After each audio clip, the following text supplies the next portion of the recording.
In this video, we are going to discuss about how do you categorize larger or smaller index. So in when you are indexing the data, even if you are indexing the 100 MB in two different indexes, depending on the uh, search terms, it may create a larger index or smaller index. It doesn't mean you are indexing the same size, it will always give you the same index size. Is index sizes it might differ from the data size. Let's say you're indexing a 50 GB.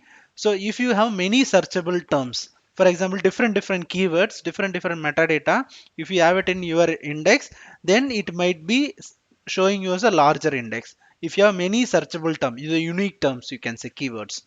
But if you have a fewer searchable terms, like it is if the same words are repeating in every events, then your index might be smaller. So depending on how many searchable terms you are having, you can categorize it to a larger index or smaller index. There is no definite number to categorize. It is like relative comparison.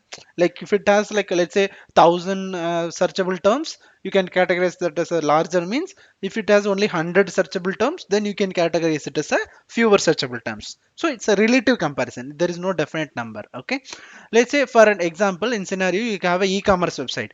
E-commerce website will have a number of fields, right? Different fields like user ID, product ID, price, discount applied, location, payment method, and each column will have a different ID. Like user, you might have millions of users, you might have thousands of products, price will be a differing like based on the time. So it will be completely different based on each event, right? Like also like a session details will be completely different from each other, right? So these kind of data will have too many searchable terms, right? So for that, then it will create a bigger index. Even though you are indexing the same amount of data, if it has as it is having a too many searchable terms, it is going to create a larger index. So larger as in the tsadx file. What we are focusing is the tsadx file will be larger. Now at the scenario 2, like system heartbeat logs. Let's say in your logs, you are just having either only server is running or CPU usage. 70%, 20%, 50%. If you have only these two things repeatedly printing, right, there is no too many searchable terms. Either it will say server is running, CPU usage. Only these keywords will be repeating in every event. So there are only smaller amount of searchable terms. So if the same data is repeating only with the slight changes in your event, then it will be creating a smaller index. Even in both the cases, if you are indexing the same amount of data, 50 GB, 50 GB, this is having a repeated keywords and that one is having a non-repetitive keywords. So that will create the larger index and this will create a smaller index. So depending on the number of unique terms, searchable terms, it will create larger index or smaller index.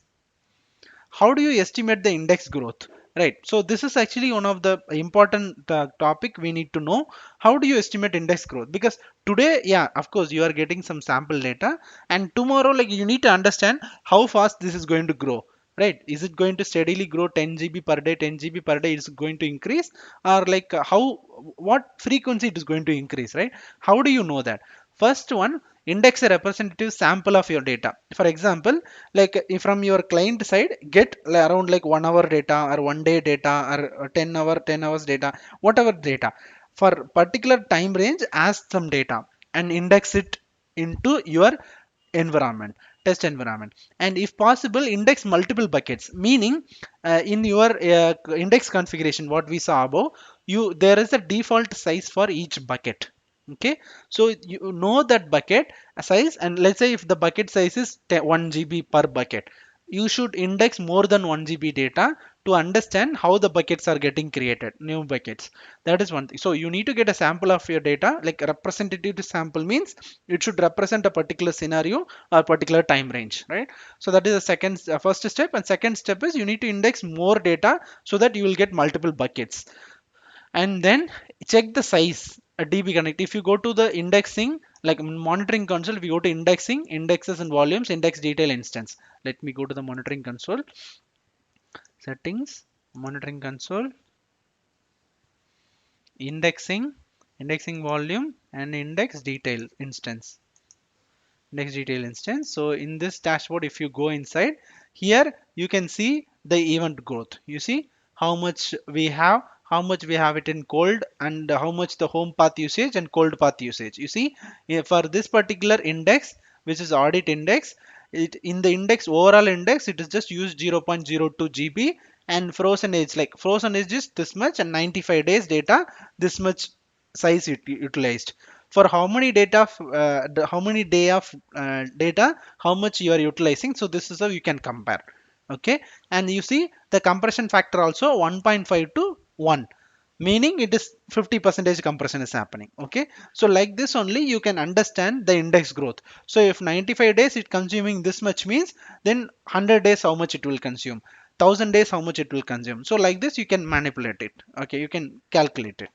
So that's how you can grow it. And like factors like which is affecting indexer growth, because if you have the same many searchable term today, and if the similar terms are repeating, then you can scale, like you can steadily say, yeah, this is going to be there. Today you are getting many searchable terms, tomorrow you are getting low searchable term. If the searchable terms are also fluctuating, then your index growth cannot be predicted. If your searchable terms are consistent, then the data growth you can calculate it steadily, you can calculate it. And when you are planning for long term storage, always allocate enough storage, meaning always add a buffer. Let's say per day you are getting 10 GB, you are planning for 100 days, means you will get a 1000 GB, which is 1 terabytes of storage you need to plan.